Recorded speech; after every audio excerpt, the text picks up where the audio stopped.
Hello mga friends, good morning and welcome to another video. Update muli tayo magkano ating palitan, real to peso. Para sa mga kababayan natin na nagtatanong talaga, tag-message sa akin kung magkano nga ba daw ang ating update exchange rate ngayong araw ng linggo, March 9, 2025.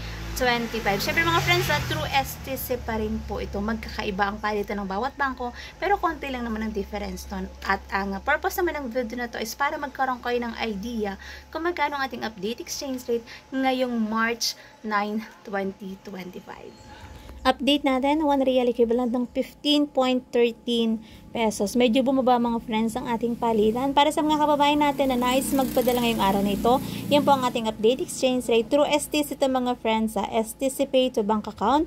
Kaya medyo mataas po ang palitan. Siyempre pag nagpapadala ng pera sa Pilipinas, may binabayaran na transfer fee at meron din po yung VAT. Ang lahi ko pa rin paalala para sa bawat isa sa atin ang matuto tayong mag-ipon, magtipid at matutong mag-invest. Batid natin mga friends na mahirap ang buhay sa ibang bansa. Pero syempre, nagtitiis at nagtsatsaga pa rin. Kasi nga, malaki yung tulong kapag nasa ibang bansa kasi malaki yung sahod. Pero lagi pa rin natin tandaan na lagi tayong mag-ipon. Kasi hindi naman habang buhay mga friends nasa ibang bansa.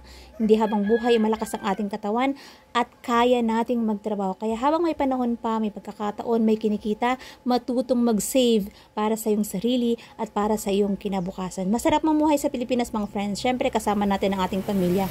Pero masarap mamuhay dito sa Pilipinas kung meron ka ding pagkakakitaan. Kasi nandito ako ngayon mga friends sa Pilipinas at napakahirap ng buhay dito kapag wala kang pinagkakakitaan. Napakataas ng bilihin.